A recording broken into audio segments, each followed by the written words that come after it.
Assalamualaikum warahmatullahi wabarakatuh. Saya Sylvia Putri Bintias dari kelas TMT 3E akan menjelaskan materi filsafat pendidikan matematika. Nah, apa yang dimaksud dengan filsafat pendidikan matematika?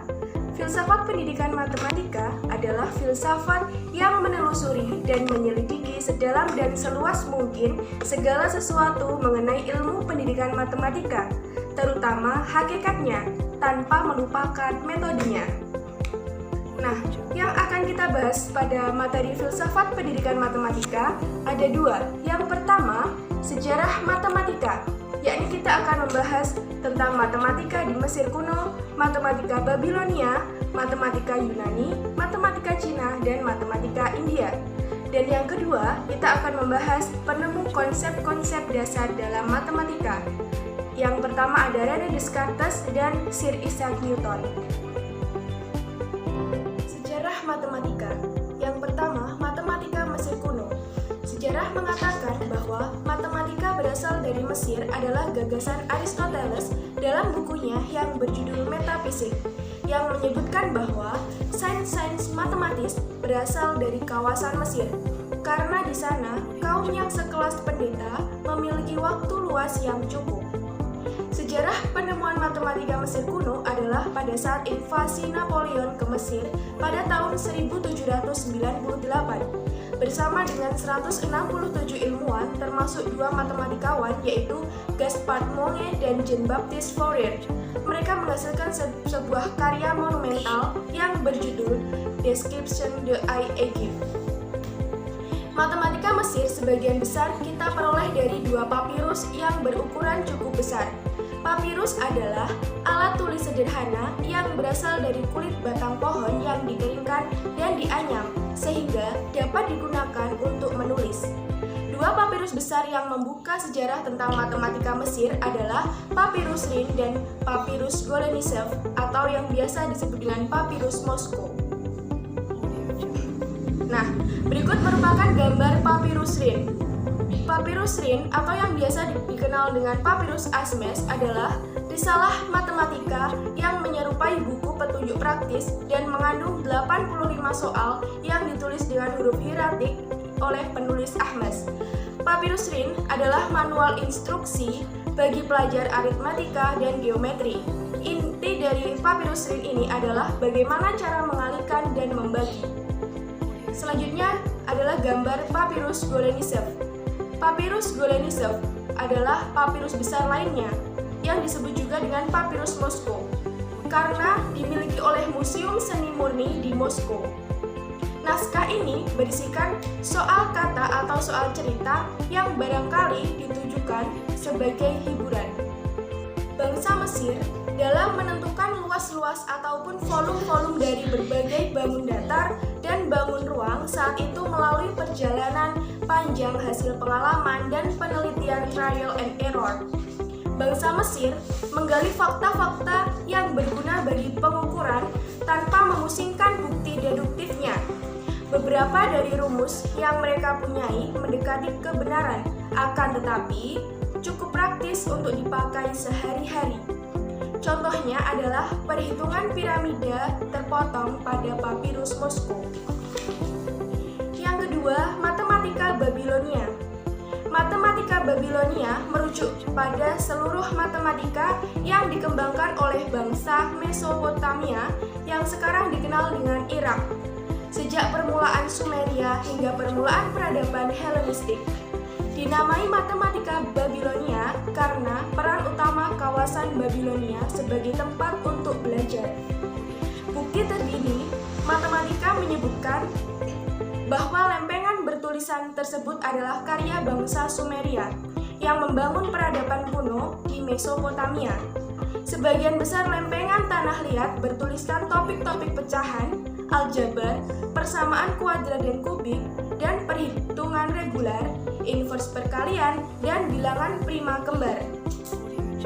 Tulisan dan angka bangsa Babilonia sering juga disebut sebagai tulisan paku karena bentuknya seperti paku. Orang Babilonia menuliskan huruf paku menggunakan tongkat yang berbentuk segitiga yang memanjang atau prisma segitiga dengan cara menekannya pada lempeng tanah liat masih basah, sehingga menghasilkan cekungan segitiga yang meruncing menyerupai gambar paku. Berikut merupakan contoh tulisan gambar paku.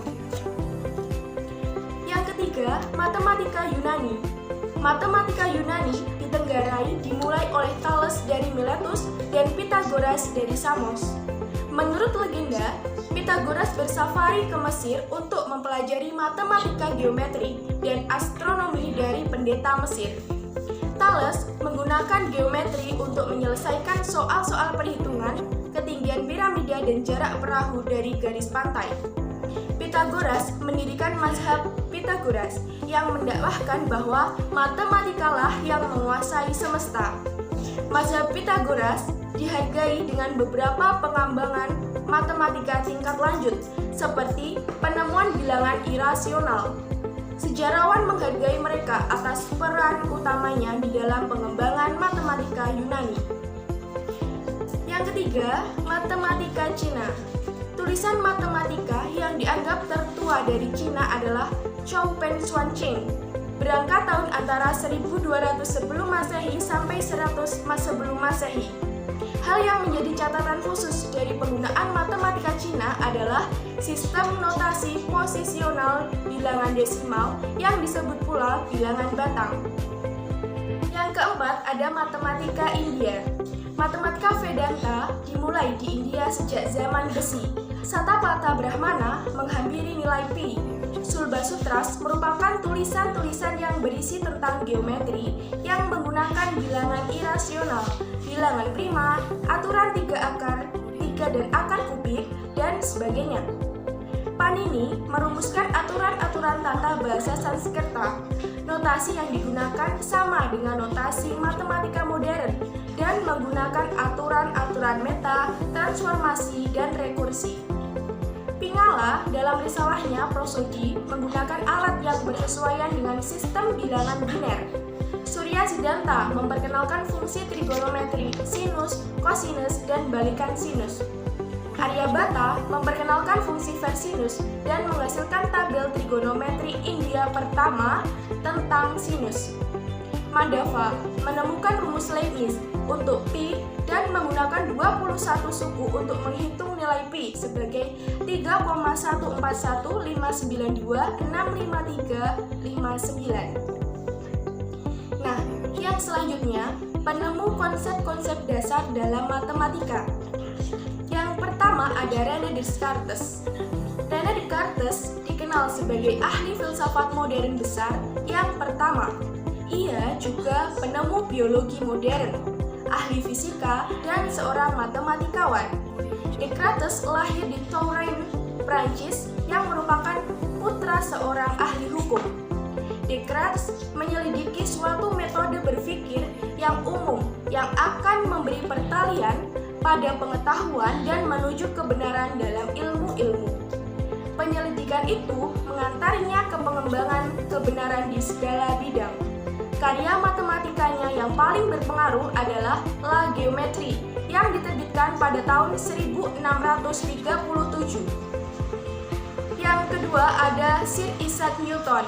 Lahir di Woolsthorpe by Coltersworth, Lincolnshire pada tanggal 4 Januari 1643 dan meninggal pada tanggal 31 Maret 1727 pada umur 84 tahun. Newton adalah seorang fisikawan, matematikawan, ahli astronomi, filsuf alam, kimiawan, dan teolog yang berasal dari Inggris. Ia merupakan penganut aliran heliosentris dan ilmuwan yang sangat berpengaruh sepanjang sejarah. Bahkan dikatakan sebagai bapak ilmu fisika klasik. Demikianlah materi yang dapat saya sampaikan. Atas kurang lebihnya harap dimaklumi. Terima kasih. Wassalamualaikum